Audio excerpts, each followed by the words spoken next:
Piali, ne wanatoka Itsa Shash, hekakoat, hekat kuikani. My name is Itsa Shash. I'm happy to be here over Zoom from my home to all of you. I'm living over here in Olympia, Washington, right outside in the Black Lake area, traditional territory of Medicine Creek Treaty Tribes. Also heard that Squaxin had a chief that lived down this way, and they used to have a lot of trade and journeys with the Chehalis people down that way. So I want to just think about all of them as I'm here on their land, and also just mention any other Salish people that maybe I don't know the history and have ancestors here, and just pay my respects to them. I identify mostly as Indepino. On my father's side, I'm descended from Nahua, Chichimeca, and Warm Springs Apache people. And my mother's side, I'm descended from Cebuano and Ipugao and British German people. Grew up in Colorado area. I've been living over here in Washington now for about 8 years, and with my family, my partner, and our son. So I came to share some stories with you. I'm very excited to share a little bit, and I'm going to be sharing some stories from my own people, and I'll also be sharing some stories from around here in the Pacific Northwest. For me, that's an important thing to do because my people, we've been traveling around for a long time. Our stories tell us that we've been traveling for thousands of years, hundreds of years, and all over. And we've always had this relationship when we go to places to learn from the people where we stay. And the stories are the teachings, right? Some people say the stories are legends, and I like to think that the stories are not the legends, the stories are the teachings. And so that's why I would like to share some of them as well, because it's important to learn the teachings from the land where you are. And of course, I'm very happy to share some of the teachings from my own heritage as well. I think as I tell the teachings and I tell these stories, it'd be good to think, think about what this story means to you. When this story comes, why is this the story that is coming now? What is this teaching me? And there is no absolute lesson, right? What you learn from the story might be different than what I learned from the story, because we learn differently as human beings, and that is okay. That is a good thing. I will leave some time too. I'm hoping that after we share some of these stories, you'll be able to share some of the things that you learn. That way I may be able to learn from you as well. Keep that in mind. We will begin with a story that is sometimes called the bungling host, or Blue Jay and Bear. And it's a story about how Blue Jay got his black legs. This is a Chehalis story that I learned from a storyteller here named Roger Fernandez. And this story begins a long time ago. A long time ago, Blue Jay, well, he was way up in the trees, and he was watching all of the animals do their work, because this is how Blue Jay is.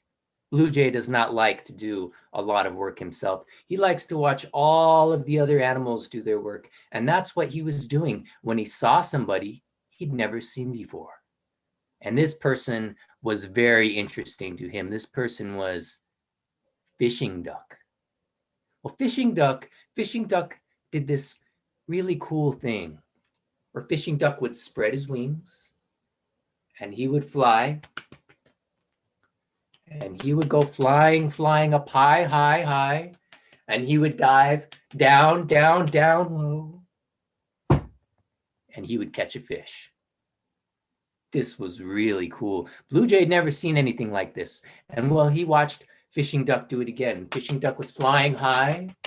And he dove down, caught a fish. And he said, that is really cool. I wish I could do something like that. Well, he did it again. He went flying high and he dove down and he caught a fish. And he said, that is the coolest thing I've ever seen. If I could do something like that, that would be amazing. That would be really cool. And well, he went up again. Fishing Duck went up high, high into the sky. He dove down towards the river and caught a fish. And Blue Jay said, that is the coolest thing. If I could, wait a minute. I have wings. I could fly high. I could get up there. I could look down. I can do that too. And so Blue Jay got really excited. And he got ready to flap his little wings, and he flapped his little wings, and he went high. He went high into the sky. He got way up there, and he dove down, down, down, down. But you know what? He missed the river, and he banged his head on a rock. He fell back into the water, and he was in trouble. He might have drowned, but his friend Bear was nearby, and Bear heard the crash in the water, and he came to see what was going on. There he saw his friend Blue Jay in trouble. He ran down there, and with his big bear paws, he reached into the river, and he pulled Blue Jay out, and he said, Blue Jay, are you okay? Blue Jay, are you okay? What happened? Blue Jay said, well, I was trying to act like Fishing Duck, and I went up really high, and I dove down, down, down, and I missed the river. I hit a rock on my head. I fell in. I almost drowned. It was, if you hadn't come and gotten me, I'd be in big trouble right now. And Bear just shook his head and said, Blue Jay, you have to be careful about who you try to copy.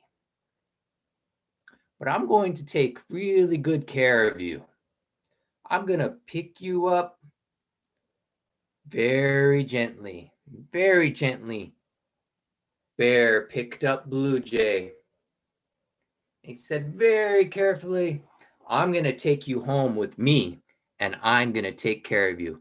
And so Bear went and took Blue Jay all the way home.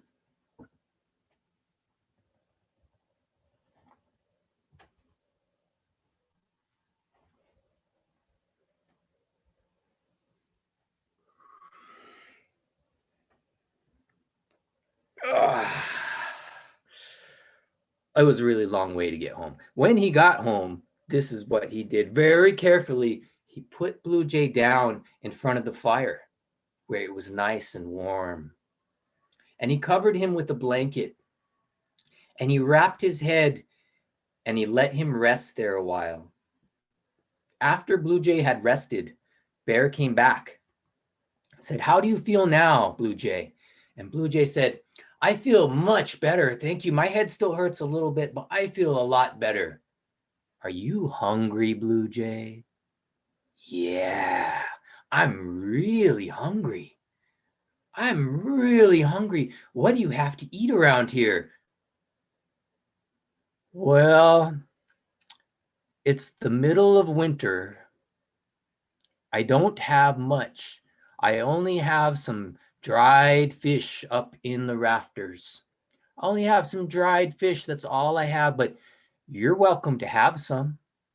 So Bear, he reached up and he got that fish down from the rafters. He brought that fish down from the rafters. He said, you can have some of this dried fish, Blue Jay, but I'm sorry to say I don't have any dipping grease. Now, some of you may know long time ago, and even some people still today, fish grease, oolican grease, whale grease, all these different kinds of greases the indigenous people here could have that would dip your dried food into to taste and make it delicious. Well, Bear, he did not have any dipping grease, and he gave his dried fish to his friend Blue Jay, and he said, "But Blue Jay, I do have a magical power that I can offer you." Bear had magical power. He got this big clamshell and he went to the fire. He put that clamshell down by the fire. He clapped his big bear paws 4 times. You can clap with me.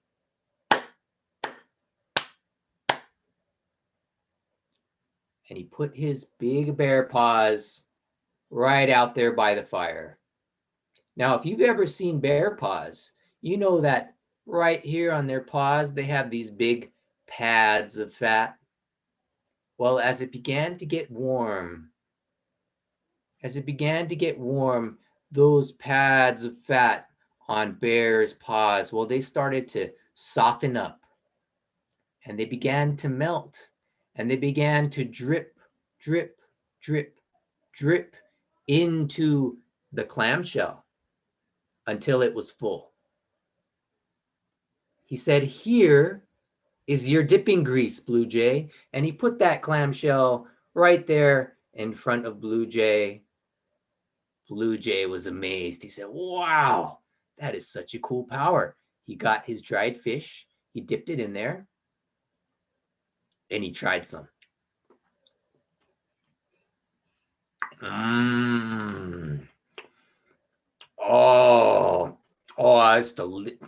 it is so good. What a cool power you have, Bear. What? I wish I could do something like that. Wait a second, Blue Jay thought to himself. There's another clamshell over there. I have bird feet. I could clap those together. I could do that too. And he said, "Bear, my friend Bear, can I share my powers with you? Wouldn't you like some grease for your dried fish?" Well, Bear, he looked at Blue Jay and said, "What are you talking about?" And Blue Jay showed him. He went and he got this big clamshell and he went over to the fire and he put it right there and he clapped his feet together 4 times. You can clap with me if you want. 3, 4. And then he put his feet right up there by the fire. He got those feet up there. And he said, "Any minute now, Bear, you're going to get some grease." If you've ever seen bird feet, they're not very fatty. They're not very fatty at all. And as he was waiting there, it began to get hot. It began to get really hot. And he said, "Any minute now, Bear, any minute now, you're going to get some grease." And he began to shake. He began to shake. It was getting so hot, and smoke started to come out of his feet. And then, poof, his feet caught on fire. He jumped up and said, "Ah, ah, ah," and he ran out of the house and right into the water. And that is how Blue Jay got his black legs. And that is all.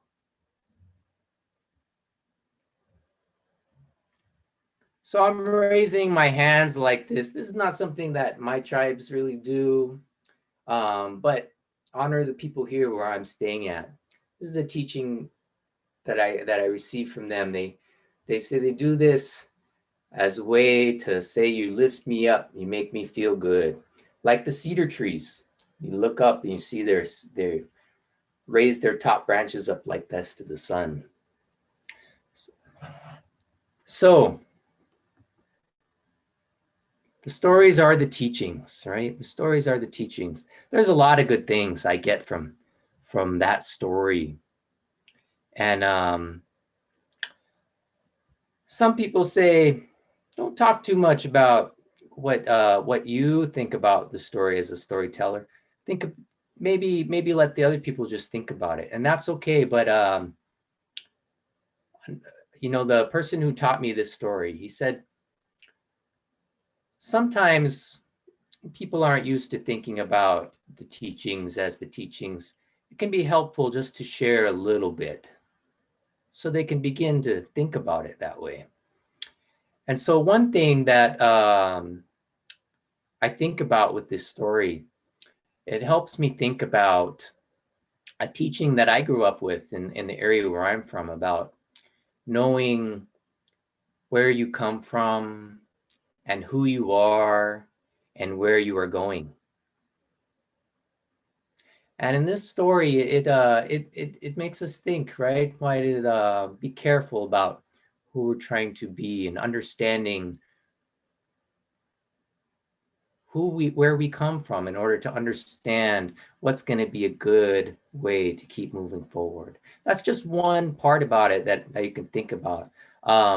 There was, in this conference, I know we've been talking a lot of, there's been some talk about food and weaving and providing. There's a lot of good lessons in the story about how to care for one another, what those things look like.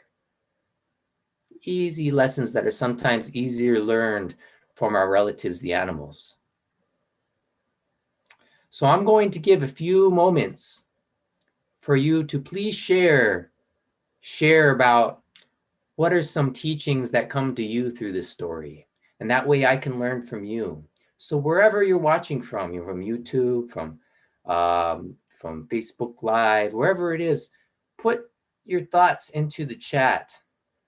And I'm going to give it a minute because there's a little bit of lag. So while we're waiting for people's responses, I'll sing you a little song. And then hopefully some of you will be able to share. And if we have any sharings at that time, I'll talk a little bit about what the other listeners were willing to share. So encourage you to do that at this time. This song I'm going to share with you is a song I composed, and it's a song in the Nahuatl language, and it says Intoyol Chikawalis, which means all of you are the strength of our heart. And so it's a way of expressing, for me, it's a way of expressing how we all need each other, how we all help each other in our heart, right? One people.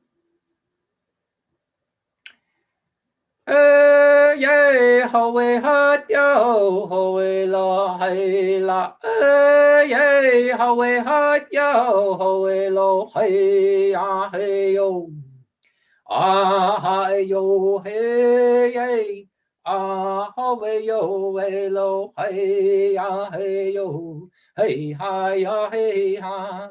Ah hi hi ya hey lo hey ya hey yo. Intoyol Chikawalis. Ah, ya, hey, ah, ya, no, hey, ya, hey, yo, hey, hi, ya, hey, ha, ah, ya, hello, hey. Yay, yay, hi, at yo, hawe la, hey la, yay, hi, hi, yo, hawe la, hey ya, hey yo, ah, hi, ya, hey, yay, ah, hi, yo, hey lo, hey ya, hey yo, way, hi, ya, hey ha. Ah, hi, hi, ya, hey lo, hey ya, hey yo. Intoyol Chikawalis. Ah, ya, ay, ah, yo, elo, hey, ya, hey, yo, ay, ha, ya, hey, ha. Ah, ya, ya, elo, hey, ya, hey, yo.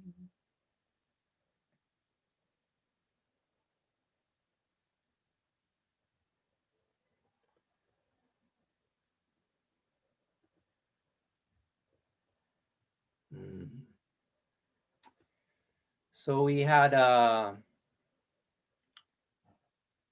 someone here had a comment to share, a teaching here, and it says, Blue Jay and Bear seem like good friends. Bear is very careful with Blue Jay. To me, this shows how we can recognize the differences between us and honor those so we can get along. I like that, you know, it's that's the beautiful part about these stories, right? I never thought of it that way. And you know, I like that. That helps me understand this in a slightly different way. And you're right, you know, I did think previously about how Bear is very, very careful with his good friend, right? They're good friends, and that's the way friends can be and take care of each other. Very good, right? And what Blue Jay does is different, right? There's a difference there between them. There's a difference, and Bear doesn't say, "Oh, you messed up. You shouldn't have been acting like somebody else, and you should have known better." He acknowledged that there was a difference between them, and he still took very good care of him, right? He put those aside and acknowledged that this is who Blue Jay is as well, right? This kind of person who does these sort of things that we know we shouldn't be doing, and still takes care of him. So yes, I can see that as a good lesson that we can learn to better get along with one another. Thank you for sharing that. We have another comment in here. I really enjoyed this story. To me, this shows how it's important to find your own gift rather than copy others, because we can't all do the same things. Friendship, yes.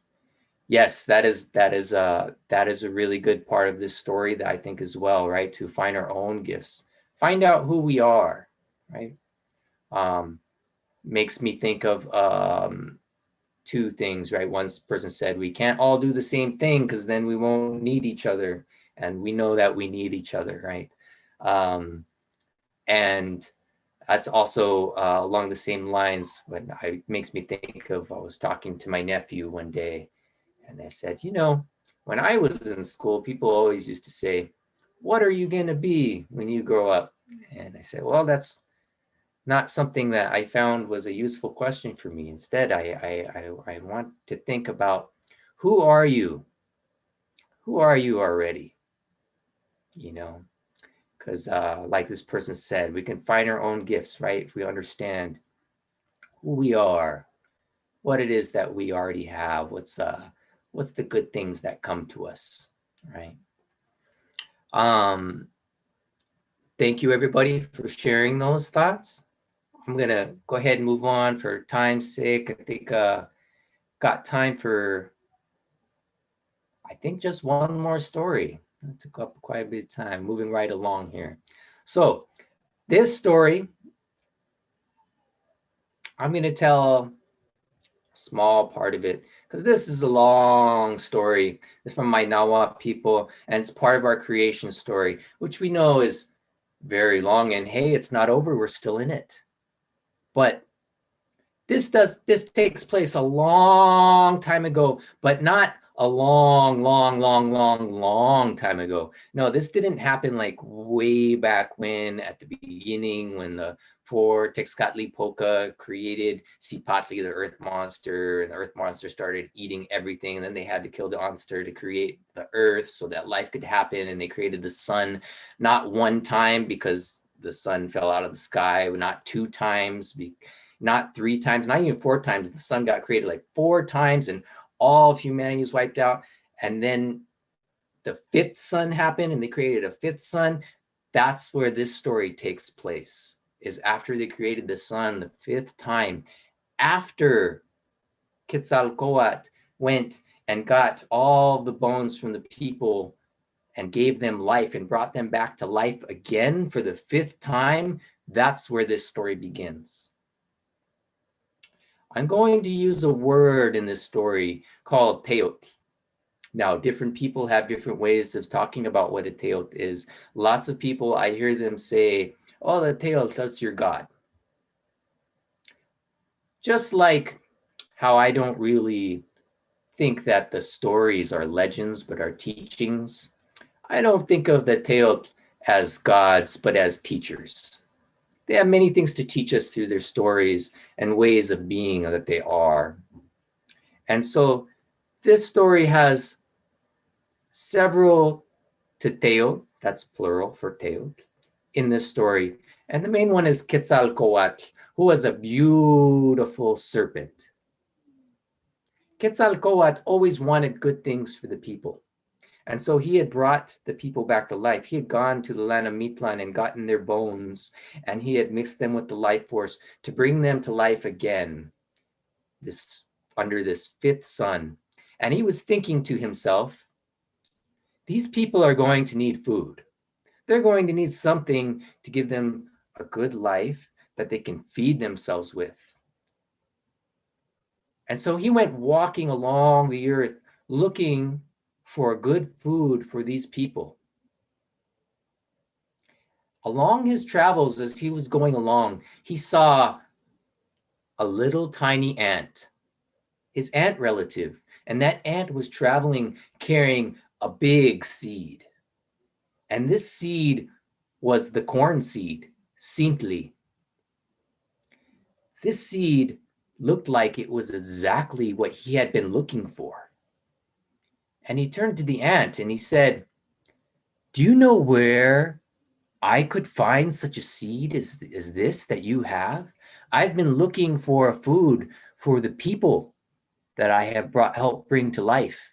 I was hoping to find a food that they could have that would feed them. The ant said, yes, this seed, this comes from a mountain, big mountain of sustenance. To get there, you'll have to travel, and when you see the big mountain, there is an opening. It's underneath the earth, and it's just big enough for an ant. Quetzalcoatl thanked his relative, the ant, and he went traveling. He went traveling to the direction that the ant had told him to go until he came to this big mountain of sustenance. Well, Quetzalcoatl, who had many gifts, he used his power of transformation, and he turned himself into a little ant, and then he could fit through that door. He fit right in through that little door, and he went in to the mountain. And when he got inside, he looked around, and he saw the food he had been searching for. He saw big mountains of seeds, mountains of corn seeds, seemingly different colors, blue corns, red corns, white corns, black corns, all these beautiful corn in there. He saw chili seeds. He saw beans. He saw squash. He saw all these different seeds in this mountain. But he did not know how to get it out of the mountain. So he went and he left there. He left the mountain and he went to Tamawanchan, the place where many other Teteo were. And he went and talked to them and he told them about what he was trying to do. He said, I'm trying to get this food for the people that we have brought back. I have found this food. I have found it here in this big mountain of sustenance, and I need help to get it out. Who will help me? There were 4 rain teteo, the 4 tlaloque, Naui tlaloque, and they told him that they would help. They came with him, and the tlaloque went to the mountain, and they brought with them these ropes. One put a rope there in the south, one put a rope in the west, one put a rope in the north, and one put a rope in the east, and they all pulled. And when they pulled, the mountain pulled apart. And it pulled apart with such force, it was like an explosion. It opened up and all the seeds came out.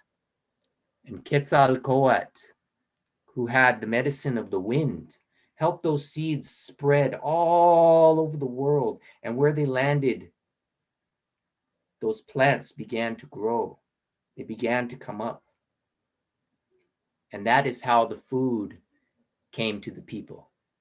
And that is all.